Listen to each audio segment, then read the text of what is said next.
다시 한번요. 참 잘 오셨습니다. 자, 한번 같이 하겠습니다. 너희가 알리라. 이 요한복음 14장의 말씀은 예수님의 이제 고별 설교예요. 그래서 13장, 14장, 15장, 16장까지 이렇게 이제 고별 설교가 이어지게 되고, 그 다음에 17장은 이제 예수님의 중보기도, 이와 같은 말씀의 내용인데, 이 14장에서 가장 중요한 것은 이제 예수님이 이제 죽으신다는 거잖아요. 그러니까 제자들이 두려워요. 떠는 것입니다. 무서운 거예요. 큰일 났네. 예수님 죽으신다는데 우리는 어떻게 되는 거야? 그러니까 걱정과 근심과 두려움이 많습니다. 예수님이 죽으신다는 거예요.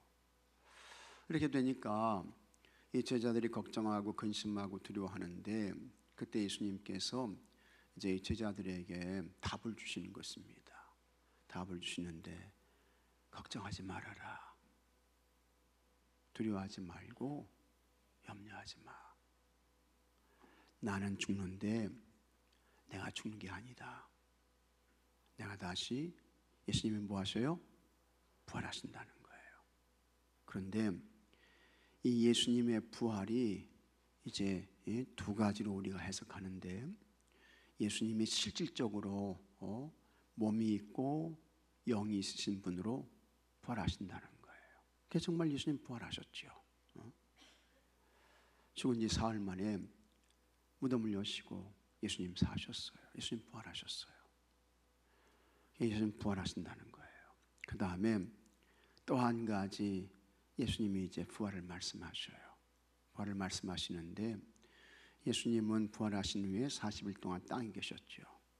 그 다음에 이제 예수님이 뭐 하십니까? 승천하시잖아요. 승천하시는 거예요. 하늘로 올라가셔요. 승천하시면서 이제 다시 부활하신 예수님이 함께 하시는데, 무덤을 여시고 부활하셨던 예수님은 영과 몸이 있는 그 모습으로 부활하셨습니다. 믿습니까, 여러분? 영과 몸이 있어요. 그러니까 여러분들도 이제 영이 있고 몸이 있는 그와 같은 이제 이 몸을 가지고 살고 계시잖아요. 부활하신 예수님께서 영이 있고 그 다음에 이제 몸이 있는 그와 같은 몸으로 예수님이 부활하신 거예요. 그 다음에 그 몸을 가지고 세상에 예수님이 영원히 계신 게 아니죠. 승천하셨어요. 하늘로 올라가셨어요. 그 예수님은 하나님 보좌 우편에 앉아 계신다.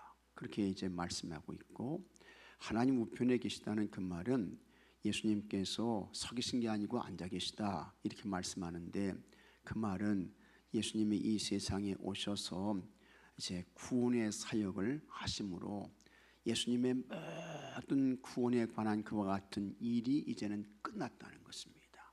끝났다는 거예요. 예수님이 죄와 허물로 죽은 인생들을 구원하시기 위해서 이제는 더 이상 하실 일이 없으시다는 거예요.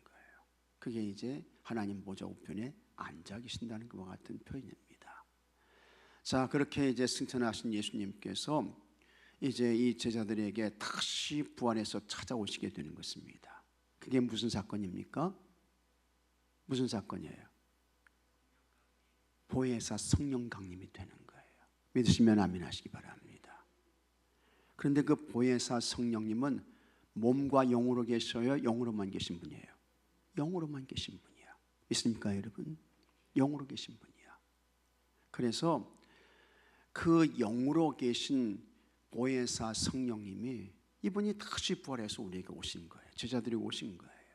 근데 그 부활하신 보혜사 성령님은 영으로 너희들 안에 계신다.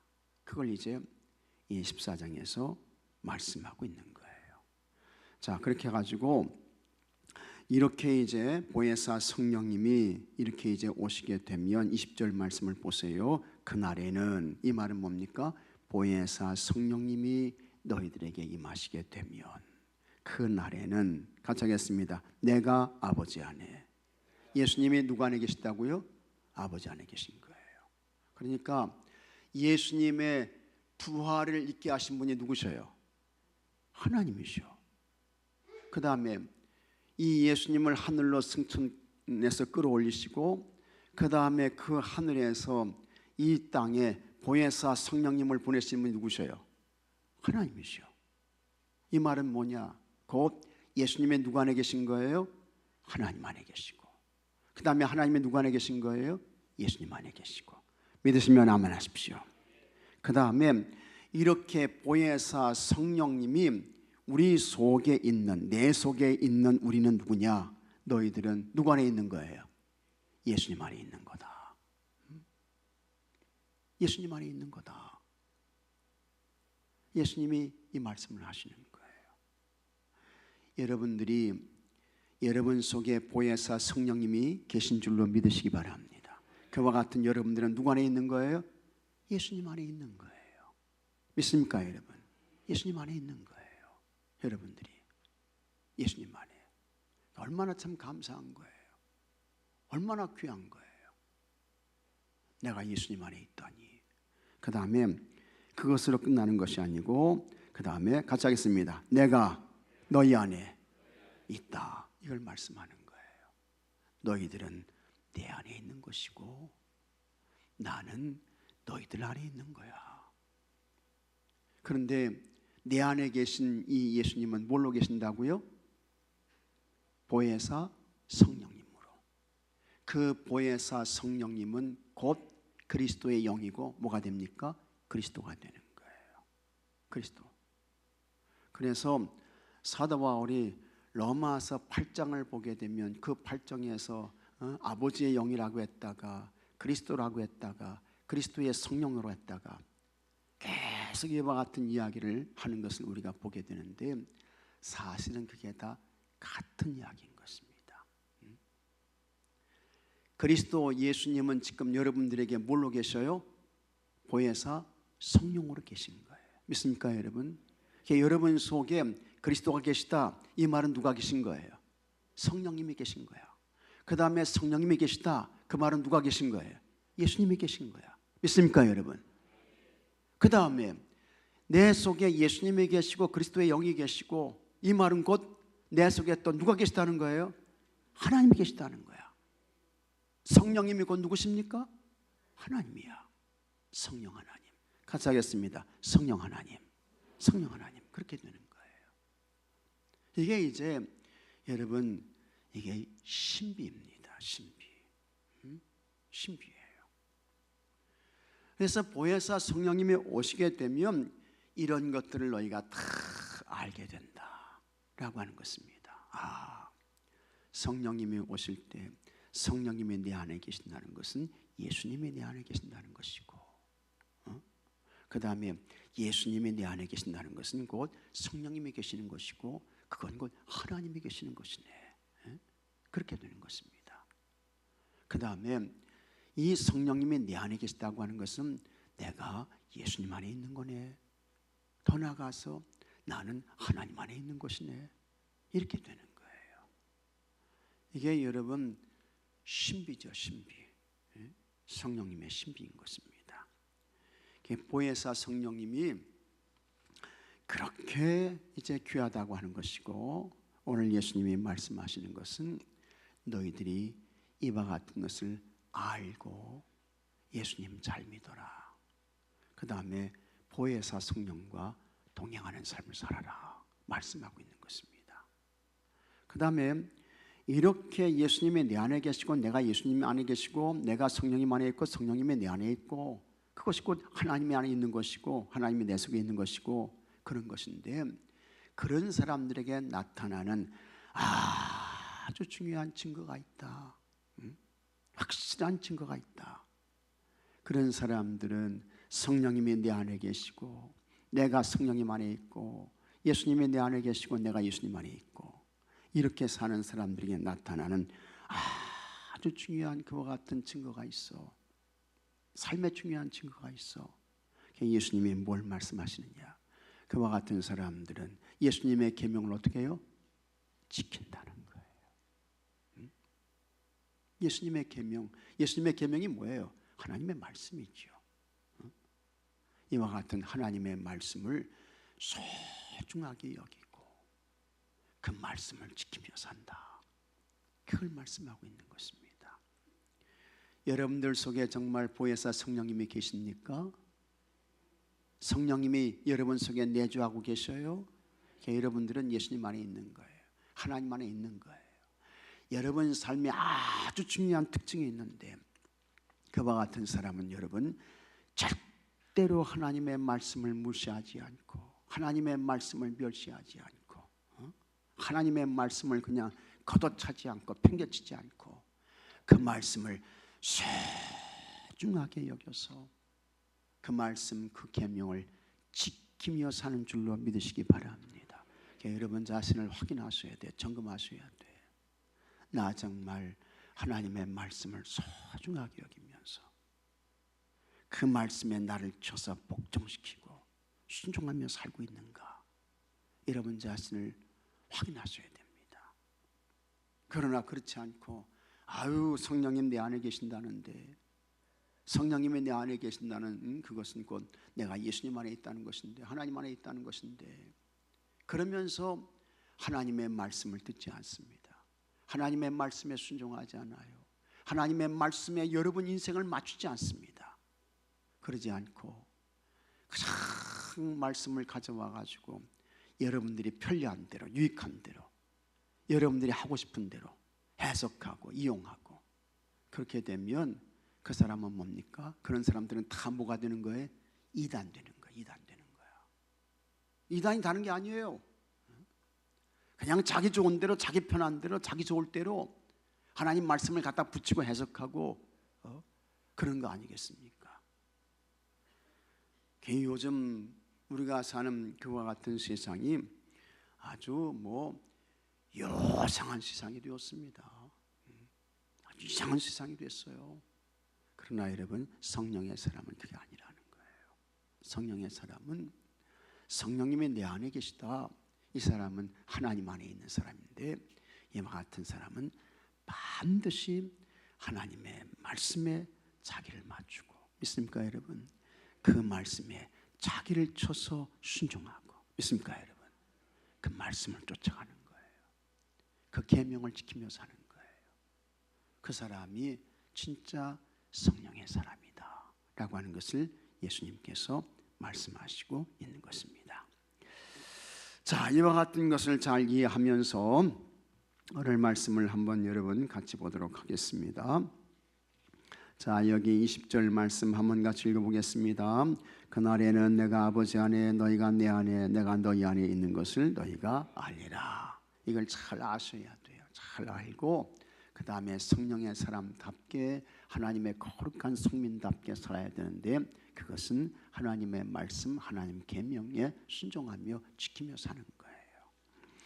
예수님은 이 땅에 오신 하나님의 아들입니다. 믿습니까 여러분? 예수님은 이 땅에 계시는 동안 자신이 인류를 죄에서 구원하기 위해 온 그리스도이심을 분명히 말씀하셨습니다. 이게 예수님의 뭡니까? 교육 사역이죠. 내가 그리스도야, 내가 구원자야. 그걸 예수님께서 가르쳐 주셨다고요. 그걸 가르쳐 주셨어. 그러나 가장 가까이에 있던 제자들조차 그 말씀의 의미를 제대로 알지 못했습니다.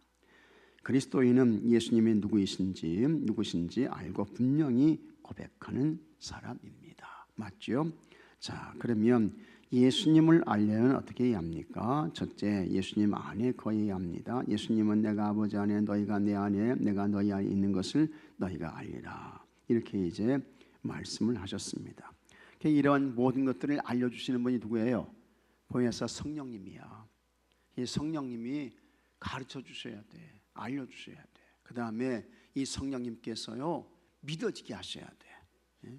이 성령님이 고백되고 시인하게 하셔야 돼요. 그 성령님이 아주 중요한 분이야. 아주 중요한 분이에요. 아버지신 하나님과 아들이신 예수님이 하나이듯이 예수님과 그리스도인은 하나가 되어야 합니다. 이게 이제 보혜사 성령님이 오심으로 인해서 이게 이루어지게 되는 거예요. 성령님이 내 안에 계심으로 인해서 내가 예수님 안에, 예수님이 내 안에, 내가 하나님 안에, 하나님이 내 안에 계시게 되는 것입니다. 예수님은 이를 위해 육신을 입고 이 땅에 오셔서 우리를 향한 하나님의 사랑을 보여주셨습니다. 이로써 우리는 그리스도 안에 살고 그리스도가 우리 안에 계심을 알게 되었습니다. 이것이 구원받은 그리스도인의 신앙 고백입니다. 그리고 이걸 알게 하시는 분이 누구라고요? 성령님. 이걸 고백하시는 분도 누구라고요? 성령님. 예수님은 자신을 포도나무요 믿는 자를 가지라고 하시면서 그가 내 안에 내가 그 안에 거하면 열매를 많이 맺는다고 하셨습니다. 예수님이 내 안에 거하시도록 친밀하게 사귀며 이럴 때에 반드시 우리에게 꼭 필요하신 분이 누굽니까? 성령님이야. 성령님의 도움과 은혜를 구하셔야 돼요. 그래서 여러분, 이 성령님은 이제 제가 계속해서 말씀드리는데 이분은요 아주 고상한 인격을 가지고 계신 분이에요. 이 성령님은요. 그래서 이 성령님을 우리가 사랑해야 돼요. 믿으시면 아멘 하시기 바랍니다. 그 다음에 이 성령님을 기뻐해야 돼요. 그 다음에 이 성령님을 아주 좋아해야 돼요. 그리고 이 성령님을 환영해야 돼요. 성령님, 내 속에 오세요. 제가 성령님을 얼마나 사랑하는지 아십니까? 제가 성령님을 얼마나 귀하고 소중하게 여기는지 아세요? 제가 성령님을 얼마나 기다리고 기대하는지 아세요? 이와 같은 간절한 마음을 우리가 성령님께 고백하고 시인해야 돼요. 그러면 성령님은 인격을 가지고 계신 그와 같은 분이시기 때문에 그 성령님이 그와 같은 우리의 마음과 생각을 아셔야 모르셔요. 아시는 거예요. 그리고는 이 성령님이 제가 나를 찾는구나, 제가 나를 기다리는구나, 제가 나를 깜찍히 생각하는구나, 제가 나를 너무 소중하게 여기는구나, 저에게 가야지, 도와줘야지, 은혜를 베풀어줘야지, 내가 그 속에 거해야지 해서 성령님이 거주하시게 되는 거예요. 내 안에 내주하시게 되는 거예요. 그러면 이 성령님을 통해서 여러분 하나님의 모든 생각과 계획을 어떻게 됩니까? 우리가 알게 되는 거예요. 성령님이 우리에게 알려주시고 가르쳐주시는 거예요. 그 사람이 하나님께 쓰임받는 사람이 되는 것입니다. 믿습니까 여러분? 그러나 성령님 필요 없습니다. 없어도 됩니다. 나를 왜 이렇게 귀찮게 하세요? 성령님이 책망하시거든요. 여러분들이 죄의 길로 가보십시오. 불의한 길로 가보십시오. 악한 길로 가보십시오. 음란과 정욕의 길로 가보십시오. 성령님이요 우리 속에서 뭐 하십니까? 탄식하시는 거예요. 탄식. 탄식하신다고요. 그런 성령님을 향해서 가서요 힘들어요. 불편해요. 그러면 성령님이 떠나시게 되는 거예요. 성령님이 안 계신 인생이 되는 거예요. 가장 불행하고 불쌍한 인생이 되는 것입니다. 성령님을 사랑하셔야 돼요. 환영하셔야 돼요. 요청하셔야 돼요. 여러분들이 죄의 길로 가고 불의한 길로 부정과 불법의 길로 가도 음란과 정욕으로 가도 여러분의 생각에 아무런 마음과 꺼리낌과 가책이 없다고 하면 그 사람은 성령님이 함께 하시는 사람 아니에요. 아닌 것입니다. 아닌 거예요. 거룩한 주일에 예배드리지 않고 저 바다라고 하고 산으로 가고 말이죠. 그 사람 마음이 편할 것 같습니까? 성령님이 그분 야 너 오늘 주일날 거룩한 주일인데 예배 안 드리고 너 참 잘하고 있구나. 성령님이 그러십니까? 절대로 그렇지 않습니다. 막 성령님 우리를 책망하시죠. 너가 누구냐? 내가 너 위해서 십자가에 피를 쏟고 몸을 찢으며 죽었는데 너 거룩한 주일에 이렇게 하면 되니? 그 다음에 우리가 부정과 불의와 불법과 음란과 정욕으로 갈 때에 성령님이 너 참 잘하고 있다 그러십니까? 성령님은 그렇지 않다고요. 우리를 책망하신다고요. 끊임없이 우리에게 책망을 주시는 거예요. 그때에 그거 잘 듣고 돌이켜야지. 성령님 필요 없어요. 나 왜 이렇게 힘들게 하셔요? 나 갈 거예요. 그러면 거기서 그 인생이 끝나게 되는 거예요. 그래서 성령님의 요청을 잘 받아들이셔야 되고, 그 다음에 그분과 친밀한 삶을 살아야 되고, 가까운 삶을 살아야 되고, 그럴 때에 여러분 좋은 열매도, 풍성한 열매도, 귀한 열매도 아주 넉넉히 맺게 되는 것입니다. 그 다음에 이 같은 얘기인데요, 예수님 사랑해야죠. 예수님 사랑해야 돼요. 예수님은 너희가 나를 사랑하면 나의 계명을 지키리라고 말씀하셨습니다. 보혜사 성령님이 계신 사람의 특징은 뭡니까? 하나님의 계명을 줄고한다고요. 그 계명을 부담스러워하는 게 아니고 그 계명을 준행하며 지키며 사는 것을 기쁨과 감사와 행복으로 여기는 것입니다. 여러분들은 하나님의 말씀이 부담입니까? 왜 이렇게 하나님 말씀 주셔가지고 나를 힘들고 고통스럽게 하나? 이런 마음입니까? 참 하나님의 말씀 하나하나가, 같이 하겠습니다. 꿀송이보다 더 다네요. 이런 사람은 성령님의 사람이야. 믿습니까 여러분? 성령님의 사람이야. 성령님의 사람은 그런 거예요. 예수님은 너희가 나를 사랑하면 나의 계명을 지키라고 말씀하셨습니다. 그리스도를 사랑하면 그분의 계명을 지키게 됩니다. 반드시 꼭 그렇습니다. 하나님의 계명 중 크고 첫째 되는 것이 주님을 사랑하는 것입니다. 하나님을 사랑하는 사람은 주의 계명을 지키는 사람이고, 주의 계명을 지키는 사람은 하나님을 사랑하는 사람입니다. 또한 예수님은 내가 너희를 사랑한 것 같이 너희도 서로 사랑하라. 너희가 서로 사랑하면 이로써 모든 사람이 너희가 내 제자인 줄 알리라. 새 계명 주셨죠. 예수님의 계명은 예수님의 사랑을 알고 따르는 것입니다. 예수님의 사랑으로 서로 사랑할 때, 이웃을 나 자신처럼 사랑할 때 우리는 비로소 진정으로 예수님을 알게 됩니다. 그래서 우리가 이제 신앙생활 할 때에도 같이 하겠습니다. 영적인 철이 나야 된다. 뭐 나야 된다고요? 철 나야 돼. 철이 나야 돼. 영적인 철이 날 때는 언제입니까? 하나님의 사랑이, 예수님의 사랑이 깨달아지고 믿어질 때인 것입니다. 깨달아지고 믿어질 때. 자, 그러면 여러분, 예수님의 사랑이 어떤 사랑입니까? 예수님의 사랑은요, 말로만 얘들아 내가 너희들을 사랑한다.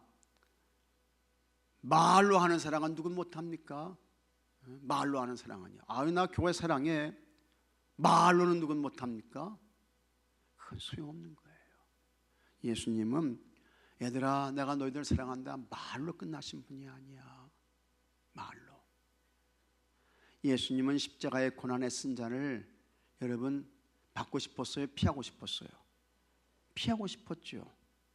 그래서 이 쓴잔 좀 지나가게 해주세요. 이거 좀 안 받게 해주세요. 그러나 예수님은 내 원대로 하시고 아버지의 원대로 하십시오. 그런데 아버지의 뜻은, 예수님을 이 세상에 보내신 것은 인간의 죄와 허물의 문제를 해결하기 위해서 죄 없으신 예수님이 십자가에서 죽는 것이 하나님의 뜻이었습니다. 그게 하나님의 뜻이었다고요. 예수님께서 십자가 지시잖아요. 십자가. 이 십자가의 도가 여러분 대단한 것입니다. 굉장한 것입니다. 제가 이제 여러분에게 설교하겠지만 이 십자가의 도는요, 내가 이 정도로 큰 죄인이구나, 그걸 말씀하는 거예요. 그 다음에 동시에 하나님께서, 같이 하겠습니다. 나를 이 정도로 사랑하시는구나, 그걸 말씀하는 거예요. 이게 깨달아져야 돼. 믿어져야 돼. 여러분 가운데 다 가정에 자녀 있잖아요. 자녀. 이 자녀들이 얼마나 귀합니까? 얼마나 소중합니까? 이 아이들이요. 그런데 하나님은 자녀가 딱 하나였어. 독생자 한 명이야. 딱 한 명이야. 딱 한 명이야. 그런데 그 한 명을 인간의 죄의 문제를 해결하기 위해서 십자가에서 내어주는 거예요. 하나님께서. 여러분 가운데 자녀들 다른 사람의 허물과 죄를 없애주시기 위해서 감옥 가라고 하면 줄 수 있어요, 없어요? 돈 1억 준다면 보내요, 안 보내요? 네?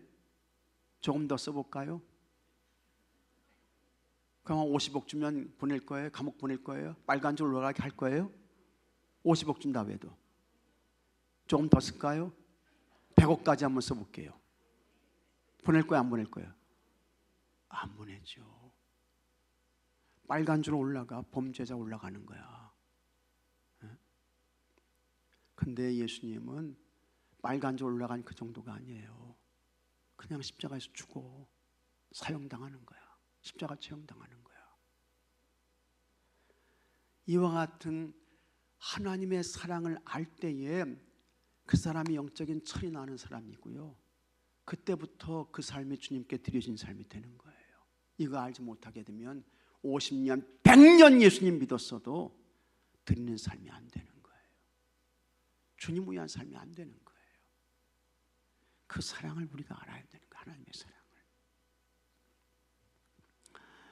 그러니까 이와 같은 사랑을 알 때에 내가 사랑받을 자격이 없는데, 구원받을 자격이 없는데 다 하나님의 은혜로 주셨구나 감사하면서 감격하면서 그때부터 주님과 교회를 위해서 드려지는 삶으로 바꿔지게 되는 것입니다. 여러분들이 다 그와 같은 삶이 되기를 주의 이름으로 축복합니다. 이와 같은 은혜를 깨닫는 사람은요, 거룩한 주일 성수하고, 이와 같은 은혜를 아는 사람은 온전한 11주의 생활을 봉헌하게 되는 것이고요, 이와 같은 은혜를 아는 사람은 기도하는 것을 쉬지 않게 되는 것입니다. 이와 같은 은혜를 아는 사람은 거룩한 전도자가 되는 거예요. 자, 그 다음에 예수님을 믿음으로 고백해야 됩니다. 조선의 마게도냐 이수정은 한문으로 최초의 신앙 고백문을 작성했습니다. 그는 하나님의 말씀을 듣고 깨닫고 체험하면 자신의 언어로 신앙을 고백해야 한다고 했습니다. 참 귀한 것입니다. 일본에 건너가 세례를 받은 이수정은 요코하마에서 열린 일본 기독교 친목대회에 초대받아 참석했습니다. 그는 거기서 요한복음 말씀으로 자기 신앙을 고백했습니다. 요한복음 14장 20절 말씀을 그리스도의 핵심 가르침으로 여기며 이를 하나님과 인간이 서로 감응하는 이치로 해석했습니다. 하나님은 인간을 알고 인간은 하나님을 느낀다는 것입니다. 기독교의 진리를 자기 경험과 생각으로 해석해 우리에게 익숙한 언어로 고백한 것입니다. 말씀을 듣고 그것을 자기 언어로 고백하는 것은 그리스도인에게 꼭 필요하고 중요한 일입니다. 그래서 여러분들도 참 예수님의 십자가 사랑이 믿어진다고 하면 여러분의 언어로 고백하셔야 돼요. 시인하셔야 돼요. 그것이 우리의 기도가 되고 그것이 우리의 뭐가 됩니까? 찬송이 되는 거예요. 예수님을 안다는 것은 이름만 들어서 아는 것이 아닙니다. 우리가 예수님 안에 거하고 예수님이 우리 안에 거하는 것입니다. 보혜사 성령님으로 여러분 안에 예수님 거하시는 줄로 믿으시기 바랍니다. 그런 여러분들은 예수님 안에 거하는 거예요. 예수님을 사랑하고 세 계명을 지켜 서로 사랑하는 것입니다. 성령님이 우리 속에 계신 분들은 반드시 계명을 즐거움으로, 기쁨으로, 감사함으로 준행하며 사는 것입니다. 예수님의 말씀을 듣고 그분이 구세주이심을 자기 언어로 고백하는 것입니다. 우리는 예수님을 깊이 알고 그분이 나와 우리 세상을 구원하셨음을 믿음으로 고백하는 참된 신앙인이 되어야 할 것이고, 여러분의 삶이 주님과 교회를 위한 거룩한 삶으로 드려지는 모든 분들이 되시기를 축복합니다. 묵상 질문: 예수님이 내 안에 계심을 느낄 때는 언제입니까? 예수님이 내 안에 계시다, 이 말은 곧 성령님이, 보혜사 성령님이 여러분 속에 계시다는 거예요. 성령님이 여러분의 속에 계실 때에 이 성령님이 믿어지게 하시고 고백되게 하시고, 또 이 성령님이 여러분에게 기쁨도 주시고 즐거움도 주십니다. 그 다음에 때로는 성령님이 너 그렇게 하면 되겠니? 너 그렇게 하면 잘하는 거야? 책망하신다고요. 그 책망을 잘 들으셔야 돼요. 예수님을 사랑하여 어떤 일을 행했습니까? 예수님을 사랑하면서 보혜사 성령님의 내 안에 계신 분은 반드시 꼭 뭐 한다고요? 계명을 지킨다고 했어요. 하나님의 말씀을 준행하는 거예요. 그것도 억지로가 아니고 기쁨으로, 즐거움으로, 감사로 진행하는 것입니다. 그 다음에 자, 예수님은 여러분의 무엇입니까? 예수님은 여러분의 누구세요? 여러 가지 넣을 수 있겠죠. 예수님은, 같이 하겠습니다. 예수님은 나의 주인이십니다. 예수님은 나의 왕이십니다. 예수님은 나의 통치자이십니다. 예수님은 나의 구원이십니다. 행복이 있습니다. 기쁨이 있습니다. 각가지의 그와 같은 고백을 하는데 여러분에게 반드시 이와 같은 고백과 시인이 있어야 할 줄로 믿으시기 바랍니다. 삶에 적용하게 내 안에 계시는 예수님을 사랑하고 주의 말씀대로 살기를 위해 해야 할 일은 무엇인지 나누고 실천해 봅시다.